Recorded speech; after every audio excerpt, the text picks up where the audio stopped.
Now then, people, welcome back to the Just Joe Football Show. Fancy reliving the glory days without emptying your pockets, getting this season's kits without leaving yourself skint?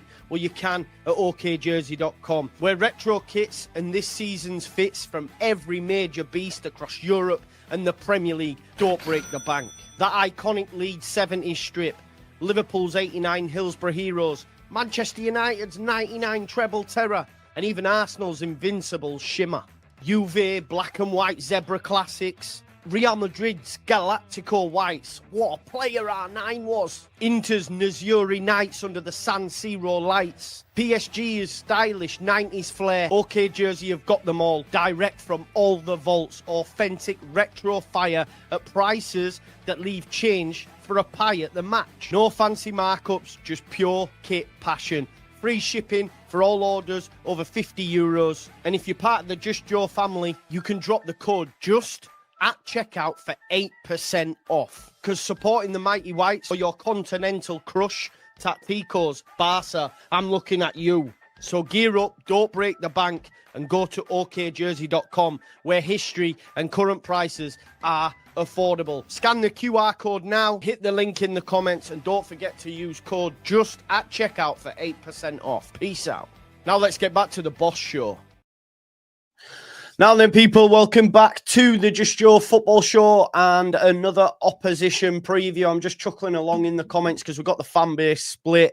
Round Zero says, surely we can't stand by Farke. Now, I said at the beginning of the season, before we kicked a ball, he needed to go. And then Gordon says, is there now a bit of hope after the second half at City? Just like JB said, too many people relying on that second half against City. I being one of them, and think and hope that we can get something against Chelsea. And I brought Charlie along from the Blue Brother Chelsea YouTube channel to give us his opinions on Chelsea and whether or not Leeds United can pull off a shock result. Charlie, how you doing, man? You good? Yeah, no, mate, I'm good. Obviously, we've had a good week beating Barcelona, and we should have beaten Arsenal, but we put in a good performance. And now, we're in December. The fixtures coming thick and fast. Looking forward to it, mate. Yeah, same. I can't lie. Like, in half-time against City, getting beat 2-0 comfortably, I was thinking, oh, for fuck's sake. And then we come out in the second half, and I'm like, oh, I'm buzzing. We've got Chelsea Wednesday and Liverpool Saturday now. Bring it on. That's what we came to the Premier League for. Yeah. It was never going to be easy. But listen, mate, talk to me about Chelsea. Obviously, like you mentioned, flying, doing well in the Champions League, getting a good result yesterday against Arsenal, although you should have probably got more. I want you to talk to me about that game, and more specifically the red for Caicedo, because I was driving at the time listening on the radio, and when I heard it was him who got sent off, I thought, get in. Free game ban, I think it will be one. Yeah, free game ban, yeah. So he misses, obviously, Wednesday night against you lot, and he misses Bournemouth on Saturday, and he'll miss Everton at home the following week. And obviously he can play in the Champions League against Atalanta. I suppose the only positive is that he now actually gets a rest, because he literally plays like virtually every minute for us. So at least now he's getting a rest. Obviously not in the circumstances we want to give it to him in, but I guess that's the only positive. No, mate, no complaints on the red. It wasn't malicious, so there wasn't intent or anything. He's just millisecondsly mistimed that, and with the game the way it is at the moment, that is a red card, unfortunately. I think the only frustrating thing is that when you look at the lack of consistency across the Premier League in the officiating, that was a red card. But then you'll see that same challenge, Rodrigo Betancourt on Reece James when we played Spurs. That was given as a yellow. It wasn't a red, and that's the problem for me. But no complaints on that one. But against Arsenal, mate, we played very, very well yesterday. I was really impressed by what I saw, considering what's happened before when we've been down to 10 men against United and Brighton. Maressa kind of waved the white flag, took all the attackers off, and left us with just a fight with no weapons essentially. And we obviously succumbed in those games. This game against the league leaders, the side that are in form, arguably the best side in Europe on current form at this stage. We went toe-to-toe with them. He left the setup exactly the same despite going down a man. And we looked like we had 11 and they looked like they had 10. So it's just about carrying that momentum from November where we were unbeaten, carrying it into December now. But when I was saying to you earlier, I do feel that this Leeds game and the game against Bournemouth on Saturday, in a strange sort of way, those kind of games are actually harder than playing Barcelona and Arsenal, if you sort of get where I'm coming from. Yeah, no, of course I do, man. And look, the last time you succumbed to a defeat in the league was to a newly promoted side at home, Sunderland. So that sort of backs up the point you made. Someone's just asked there, Richard, and I was going to ask you that. Will it be Santos? Because I did the Burnley-Chelsea game on my channel. Obviously, we have an interest in what Burnley are doing because we're going to be in a relegation battle with them. And I thought he was fantastic, to be brilliant. fair. Yeah. He's a player that we were linked with previously on loan. I think, would he have been at Strasbourg at that time, maybe? But he's been quality, hasn't he, when he's been used? So do you expect him to come in on Wednesday? Yeah, 100%. Obviously, Caicedo's banned. And Lavia is not fit. He would have been an obvious one. Reece James won't play because he's played, 2 90s back-to-back. We'll give him a rest. I imagine he'll be on the bench. So, yeah, I would fully expect it to be Andre Santos. And in fairness to him, he has done well when he's played this season. He was very good against Burnley, man of the match. He did very well in the second half when he come on at half-time against Barcelona. Didn't play on Sunday. So, yeah, I'm fully expecting him to just slot into that midfield, whether it's alongside Enzo Fernandez, whether he puts Malo Gusto in there like he's done on a couple of occasions this season. Yeah. I'm not too sure. But, yeah, I'd be shocked if Santos didn't start this game. Yeah, of course. And he, like I said, he really impressed me against Burnley. We've just done a pre-record on your channel, and you did mention that you felt Maresca's going to shuffle the pack. He's going to make changes. As a Leeds fan, that makes me happy. I can't lie. I know you've had a few issues at centre-back in terms of having players available and that this season. We've seen the emergence of Achimpong, obviously.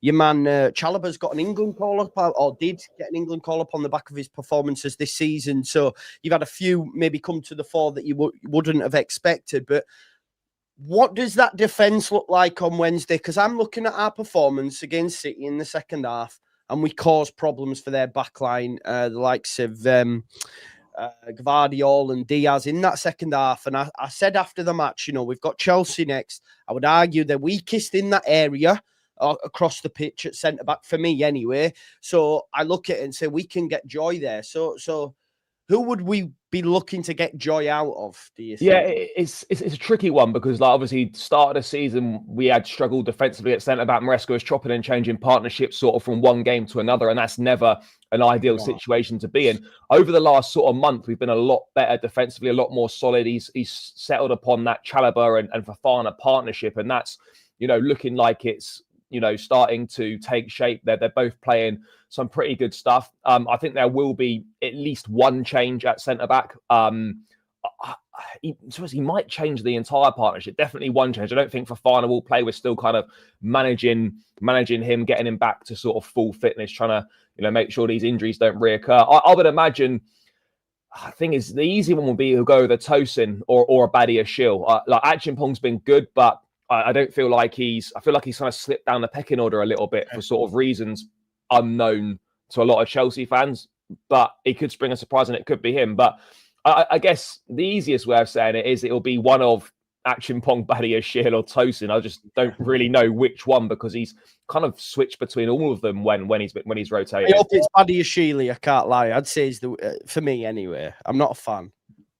He's do you know what? He's an interesting one. He's done well in the games that he has played. He's a strange one. Because when he first joined, in his first 6 months at the club, he was outstanding alongside Thiago Silva. But then obviously he's had injury issues since then. It's been stop and start. He's had some good games this season, but he struggled with fitness. He played 45 minutes against Burnley. That was his first game since going off injured against Liverpool. He done reasonably well there. But yeah, if obviously Badia Shield will play left centre back, so he'd likely replace Chalobah if Chalobah gets dropped out. But yeah, we'll have to wait and see, mate. But yeah, I always feel a little bit apprehensive when you start making too many changes to a backline. But there'll definitely be rotation. Reece James won't play at fullback. And maybe he'll go with the young Dutch lad, Gerald Hato, at left back as well, give Cucurella a bit of a rest. So you could be seeing an entire back four change, or certainly at least half of it will change. Yeah. Which bodes well for Leeds United, obviously, because we'll keep we don't have the depth that you have. We don't have the strength in depth. We're not going to see a wholesale changes. And, you're playing in multiple competitions. You're at the top of the division. And these are the sort of games that Chelsea have to earmark as one that maybe they can shuffle the pack. But for us, and especially for Farke, I think it's do or die. There's just been an article actually just this second released on The Guardian to say Farke's future as Leeds manager on the line before visits from Chelsea and Liverpool. So that doesn't spring any surprises to us as Leeds fans. We know he needs to start. Do you not think on that one though, mate? Like when you look at it, when things like that are coming out, like when you're sort of going to like, oh, he's got sort of 1 or 2 matches and then like, oh, he's going to go. It's like, well, you're not expected to get anything from Leeds or Liverpool. No. I'm not saying you won't, but you're not expected to get anything from those games. So like, he's almost thinking, well, he's basically a dead man walking then. If you've basically made your mind up that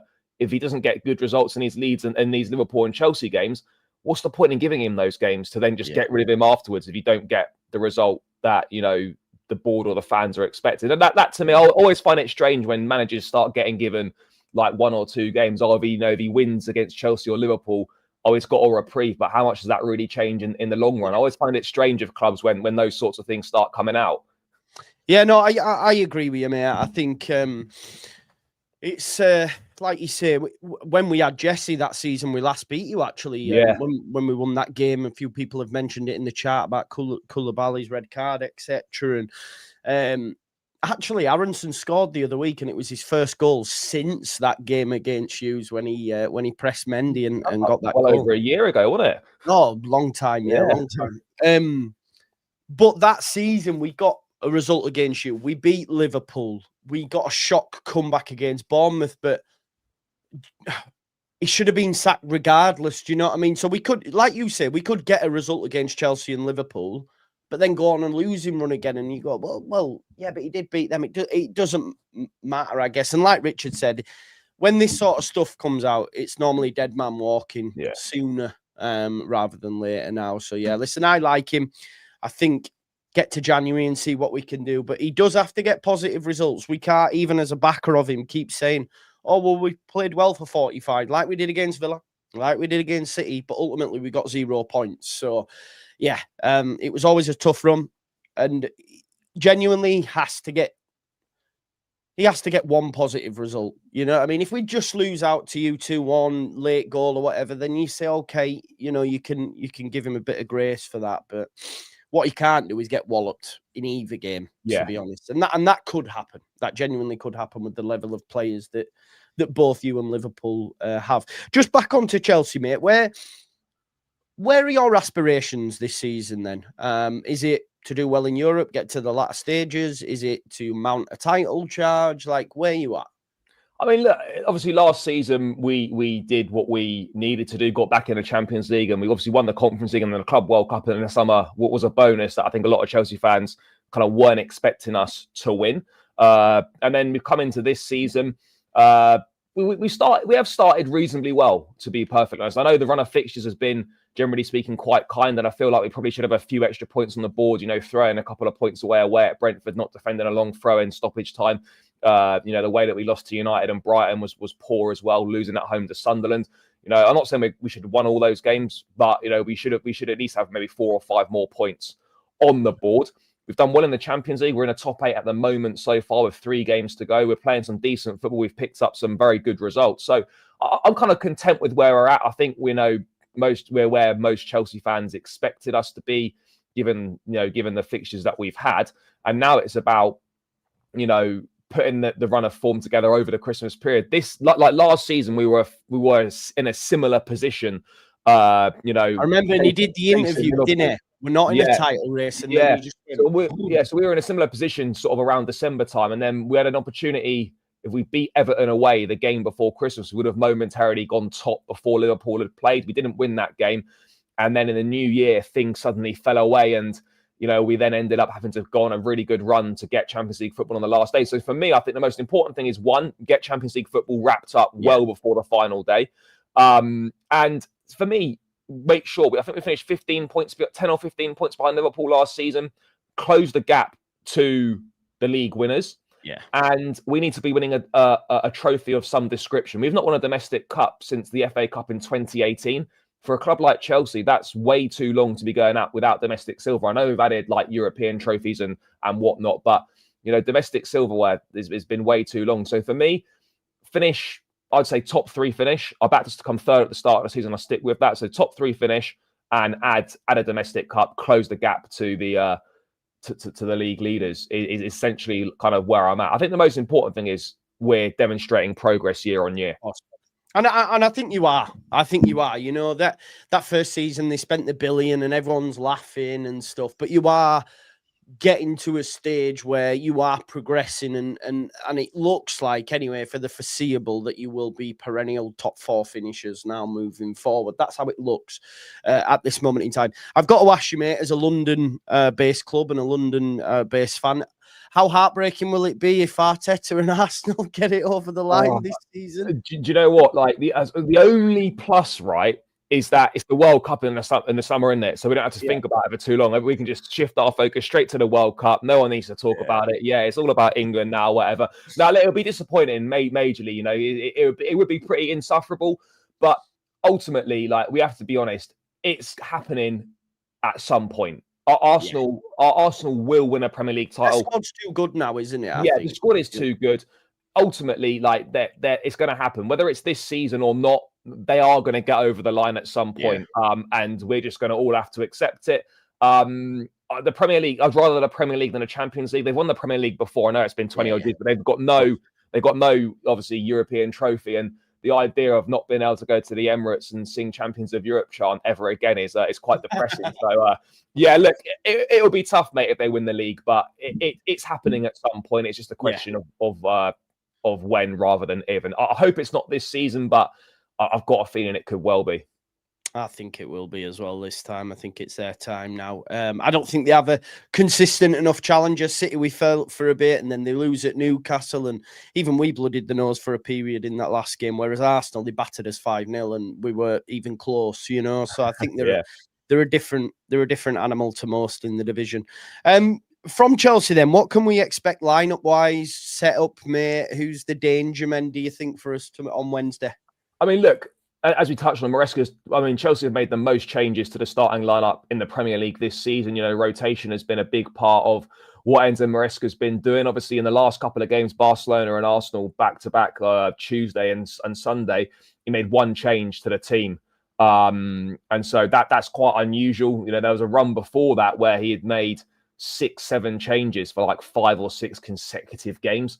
So I would expect maybe a similar level of rotation. We'll set up how we always do, that kind of 4-2-3-1 scenario. And I guess, look, in midfield, I imagine it will be Enzo Fernandez and Andre Santos. At the back, with Sanchez in goal. I think he'll go Gusto at right back.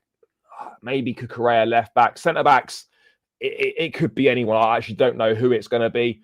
And then the forward line, I think Delap will definitely play up top. I think he'll play Garnacho from the start. I think we'll probably see we might see Jamie Gittins as well. And I think most importantly, can you talk to me about them two signings? Yeah, mate? Gittins and Garnacho.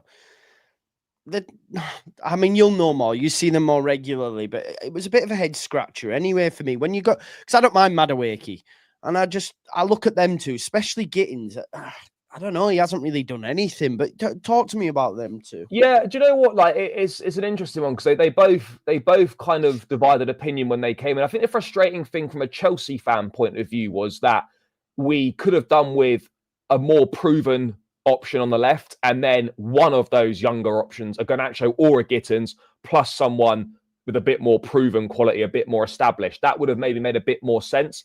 The two of them, you know, I know. Obviously, Gittins has played for Dortmund. He's played in the Champions League. He does have that top flight experience, but coming to the Premier League from the Bundesliga is very different. A lot of attacking players have struggled making that transition from Germany to England. He had a bit of a slow start in recent weeks and games that he has played. He has improved. You know, he has shown signs of the quality he's got. We just haven't seen it on a consistent enough basis. And I guess it's the same with Garnacho as well.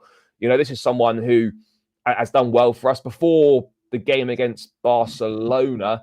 He's got 4 goal contributions in his previous 4 games. He's trusted by the manager, it seems, to start a lot of these big games. We just need to see more quality from him on the ball in a more consistent basis. So I get what you're saying. You know, I don't want to say the signings were underwhelming, but I think a lot of Chelsea fans felt we could have done with one of them and someone with a bit more proven quality. But I think over time, and I hate saying, oh, you know, they'll be good in X, Y, Z amount of time, because it's about being good now. But yeah. I think at least one of them will turn out to be a decent signing in the end. I forgot about Garnacho for a bit. I can't stand him. He's just one of them players that just like to dislike, you know, and the fact he's played for Man United and Chelsea. one of my good friends, Lewis, who's a content creator, has done some video content around the rivalry between Leeds and Chelsea. It's a really good video. I'm getting him on the channel tomorrow, but anyone who hasn't seen it, please make sure you do check it out. But there is a historical rivalry there, back to the 50s. It might have watered down for Chelsea, especially for a new generation of fan over the years. But Leeds fans still sing about Chelsea when we're at Elland Road, when we're in the Championship League One. We would still sing about you. There is a dislike there. I remember Gus Poyet in an interview once and said that was one of the biggest games he used to get up for back in the day, when you had a boss side then as well. I used to enjoy watching that Chelsea side, I'll say quietly. But what do you make to it, mate? You're going to the game, aren't you, on Wednesday? Yeah, I'll be there. Yeah, so how are you feeling about that? Is it as big as it was? Is there a sense, let's do dirty Leeds? How does it feel within the fan base? No, do you know what? It's an interesting, obviously, that historic rivalry's been there, 50s, 60s, a 70 cup final, and all that sort of thing. But I think, look, there is an understanding in sort of the younger generation of fans, but I don't think it's what it was like with the older generation and what it was back then. There's still like a bit of animosity towards Leeds. There's still a little bit of needle there and whatnot, and we want to do them over and and that sort of thing. But I don't, for me personally, I don't see it as like some huge rivalry. Obviously, there's the historical connotations that you touched upon, and there's always going to be something there with that. But I think it's certainly, in my view, with the fans, that I've grown up with my generation of fans and younger, that I don't think there's that same bite there. But we still obviously want to do you over, and there's still that historical rivalry. But it's not anything like derby games for you against whoever it might be, or games like Chelsea, Arsenal, and whatnot. But there's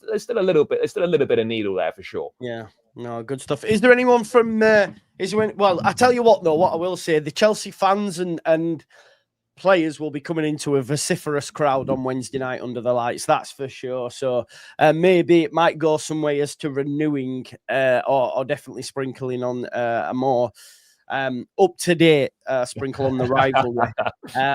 Definitely, I think it'll be pretty full blooded. Is there anyone from a Leeds United perspective you're worried about, or anyone you look at? I mean, listen, there probably isn't, but I'm going to ask the question anyway. Do you know what, mate? I'll be honest. I've not seen an awful lot of Leeds this season. I know Dan James has been normally he's been quite good for you. I don't know if he's done particularly well this season. The lad you got from Wolfsburg, the name slips my mind. I know he's got a few goals in his. I know he's got a few goals in his last few games. Calvert-Lewin, I think he's I don't know. He's okay. I mean, I don't want to sit here and say, he doesn't worry me, and I know full well he'll stick one away Wednesday night or whatever. But Ethan Ampadu, your skipper, he was with us a few years back. I really like him. I think he's a really good player. Developed into a leader. I like him. Other than that, mate, obviously you got Okafor, the lad from AC Milan. I thought that was a big signing for you, because he looked pretty good when he was playing Champions League football at Leipzig and Salzburg, wherever he was at. And at Milan, he looked okay. But yeah, other than that, mate, I'll be honest, there's not really an awful lot that I look at and I think, I'm really worried about. That doesn't mean that you can't cause us problems, and doesn't mean that you can't get a result. But just purely looking at it from names and kind of form this season, I'm not really looking at anyone and thinking, oh Jesus, we got to be really aware of them. Yeah. No, yeah, you have bang on, mate. I said on your channel, there's not really anybody. I think, like I mentioned, I think Ampadu will have a point to prove. Any player going up against an old club, they normally have a good game, don't they? I just don't hope it doesn't spill over. But like Matt says, it's because our squad is trash. Which I get, I can't defend it. The squad's not great, mate. There's some decent players, but that's all they are, is decent. Is it a better or worse squad than the last time he beat us under Marsh at Elland Road? I think it's worse, but some will disagree. I think it's worse. We had Rodrigo, although he wasn't great. Aronson, Tyler Adams, who I really like. Maybe it's quite similar. Did you still have Rafinha? No, he'd gone to Barca at that point. He'd gone by then. He'd gone at the end of that last season. I mean, if we had Rafinha, it doesn't matter who else is playing in the side. If we had him, it was better instantly. That guy would just Yeah, he could turn the gate. Mate, he was going to come to us, but like we'd agreed the fee and that, but obviously he held out for Barca and we missed out in the end. Yeah, great player. And probably it's mad because we've been out of the top flight that long that he's arguably one of our greatest ever, which is mad. But we've been out of the top flight for. Like, you forget how good that Leeds team was, though. Like when he had Kuhl, Viduka, Ian Hart, Radaby, Alan Smith, mate, Milner. Yeah, Robbie it was good, man. Mate, it was serious. Mate, I think people forget, like it was serious, mate. It was a serious team. I think if it weren't financially mismanaged, I genuinely think we'd be one of the top 6 now. On a regular basis. If we never went down, you think you could be doing what Newcastle are kind of doing? I think we'd have done better, mate, to be honest, had we stayed up. We were in the Champions Leagues, we got to a semi-finals, didn't you? Semi-final, mate, yeah. So I think we were going in the right direction, and then we just went mad with money and went to shit and ended up in League One, mate. So, quite the journey, but we're back now. We added a couple of league titles. Do you win League One? You must have won League One. No, we didn't actually, mate. You didn't win League One? Nah. We went up on the final day though. That was Bristol Rovers. That was a mad occasion. We won the championship a couple of times. Yeah, you know what I mean. So no, that's mad that Leeds didn't win League One. I found that crazy. Do you know when we were in League One though, right? Southampton were there, and they did back to back. So that's when they had Adam. They did back to back promotions, wasn't it? Yeah, they had Adam Lallana and stuff in League One. Leicester were there, and we know what Leicester went on and did. Nottingham Forest were there. They're now in the Premier League. So when we were down there was a lot of decent clubs. That's what I put it down to anyway. Yeah, madness. Do you give Leeds United any hope of staying up, and you can be as brutal as you like? Do you know what, mate? It's really difficult. I look at what is required now to stay in the Premier League. I worry for Leeds about the quality in the squad. I just look at that side and I just don't. Look, you're not conceding loads and loads of goals, but I just worry about where the goals are coming from. I look at Leeds and I just don't think there's enough goals in the team. I don't think you've got enough firepower. When I compare, I know it's obviously different situations, different ownerships, maybe different financial, scenarios at each club. FFP for Sunderland is, but when I look at what Sunderland did, the caliber of player they were able to get in as a newly promoted side, and mate, you were much better than Sunderland last season in the league, by the way. Way better than them. 24 points or something. Yeah, miles better than them. And I don't know exactly what the financial stipulations were, but when you look at what Sunderland did with the money they spent, the caliber of player they were able to get in. And then you can kind of compare that to what Leeds did when they come up. I know maybe you might not have had as much money available, but I just sort of feel if you're gonna stay in the division, I felt, if Calvert-Lewin's your main, if your striker signings are 2 guys on a free, then it's not good. I just think Leeds missed the trick in the window by not adding more quality to the squad. I just think there's a lack of quality and a lack of goals, and for that reason, I think you will struggle to stay. I'm not saying it's impossible, but I think you'll struggle to stay up unless you need to get to January. Hopefully still in touch or just out of it, and then you need to really add some quality to try and stay up, because otherwise it's just going to be an inevitable relegation purely on just the basis on a lack of quality and a lack of goals in the team. Yeah, I don't disagree with you, Charlie. I've said for weeks now, and people who watch my channel will know, if we'll go down with this current squad, it's just not good enough. I was very confident before a ball was kicked. I says us and Sunderland stay up, but now I look at it and I'm running out of teams that I think will go down. I think West Ham will stay up. I think Forest will stay up. Fulham look like they're good now. Brentford. So I'm like, who else is going down? Are you losing anyone to AFCON? No, that's the positive. Whereas Sunderland lose about 9, but Sunderland are losing a lot of players to AFCON. Yeah. But I suppose with the start they've had though, they're all right now. They've put that buffer kind of on the board, haven't they? 100%. I think you're as good as Burnley. I don't look at Burnley. Well, I think Burnley and Wolves go down, and then there's one more spot. And West Ham, us or Forest. And I just think unless we do wonders in January, then it's probably going to be us. But we'll see. We'll see. But we have to start with a positive result on Wednesday. Let's get some score predictions, Charlie, before I let you go. Will Leeds United get a positive result, or is it another defeat? For my sake, I hope you don't. But I'm not writing Leeds off out of this game. You know, under the lights, Elland Road, the atmosphere is always amazing there. It's a ground I enjoy going to. I'm glad Leeds are back in their prem, so I can get to go there again. I think one thing that will help you is it being at home, it being under the lights. And I also think what will help you as well, potentially, is the fact that we will make a number of changes that maybe might disrupt our rhythm. We might have players that haven't played an awful lot of minutes together. It could take us a little bit of time to find our feet for those players to, you know, get themselves on the same wavelength. I do think we've got enough quality to get a goal or two. And yeah, you might get one, but I don't think you've got enough to shut us out. And I also don't think you've got enough to maybe get enough goals to win. I think it will be close though, mate. I'm gonna back us though.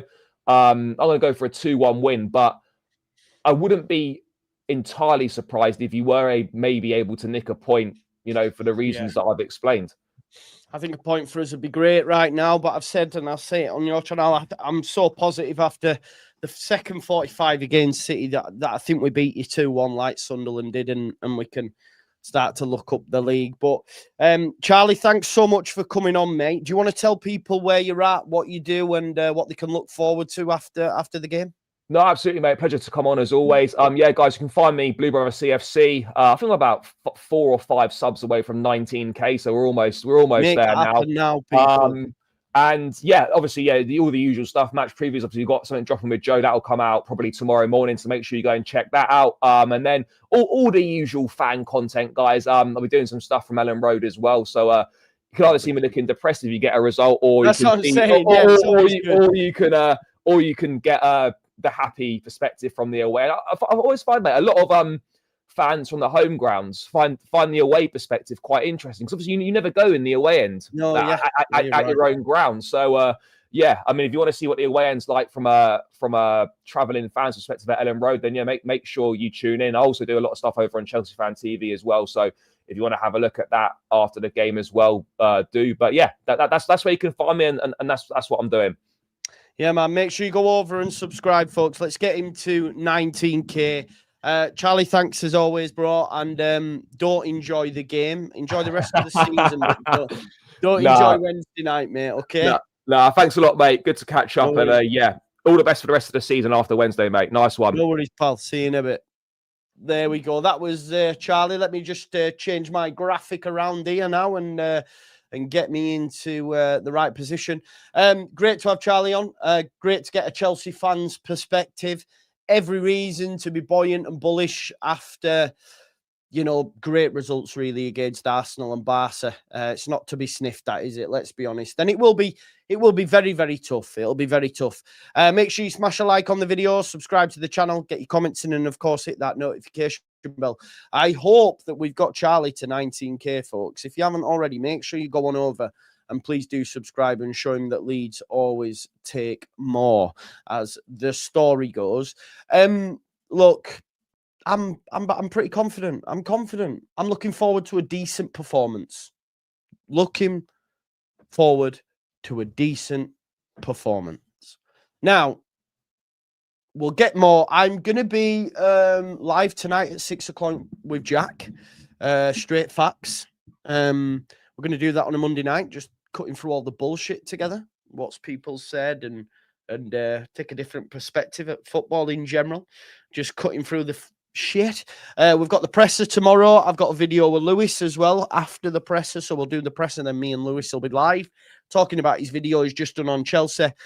And yeah, we'll just get stuck into it. I haven't spoke to him for a while. He's doing a bit of shameless plugging, but he's a good guy, so I don't mind that. So we'll be speaking with Lou, and then I'll get my preview out before, obviously, Wednesday night's game as well. Let's have a look now, though. While we're on, let's have a look. We can ignore that background. Let me change that. What happened to Elland the other day anyway, man? He was fucking nowhere. A good friend of mine said he wouldn't score as well, and I thought she was talking shit. Top notch. Who the fuck is that guy? Let me just put Elland Road there for time being. Right, let me just share this. This is the article that has just come out on The Guardian. So we'll have just a quick little butchers at this together. Daniel Farke's future as Leeds United manager on the line before visits from Chelsea and Liverpool. I guess it's nothing new. It's definitely nothing new. Senior club figures think defeats would lead to sacking. Leeds have lost 6 of their past 7 matches. At the end of the day, you don't need to be a senior club figure to think that, though, do you? Let's be honest. It's nothing new.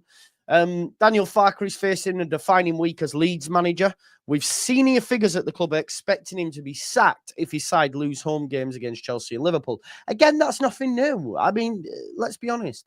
Leeds were unfortunate to be beaten by an injury-time Foden goal, but because it was their 4th successive defeat and 6 in 7 matches, patience at Elland Road is wearing thin. Again, nothing new. Is this actually an expose, or are they just clutching at straws, pretending to know something? Leeds are in the relegation zone with Burnley, Wolves and Farke's position is likely to be untenable. Well, is it untenable or is it likely to? I think they're chatting shit. If the owner 49ers Enterprises to make a change, it wants a new manager in charge in time to have input over January. Well, again, it doesn't take an investigative journalist to the likes of Louis Theroux to find that out, does it? I could have told you that. Multiple sources at Leeds have privately considered that Farke's fate is in the balance. I mean, if you could class me as a source, I also would have told you that. Although there is sympathy for him in some quarters owing to a belief that results have not reflected some positive performances. And also, there should be sympathy from the board because they gave him fucking butter knives to go to a gunfight with. The 49ers also have a stake in Rangers. They sacked some people, having removed Russell Martin. So maybe that's what they'll do at Leeds. I mean, I think they should. I think they should swing the axe on Underwood and co. Leeds will have money to spend. This is a positive. Spend in January with the 49ers desperate to keep the club in the Premier League, not least because they've committed tens of millions of pounds to redeveloping Elland Road. So they need to stay in the league in order for that to happen. Farke came close to being sacked days after leading the club to promotion, owing to doubts about his ability. But after talks with Marathi was backed. Significantly, Farke was not given a new contract, indicating that to some extent he remained on trial. To say he was back with significant sum of money, I think is bullshit. But yes, we did spend 100 million. We just spend it poorly. He has bemoaned the fact about signing attacking options. He's not the only one. But others at the clubs have raised questions about the quality of plays he brought in amid accusations that he favoured physicality over a technical quality. Well, I think that was not the manager, actually. That was more so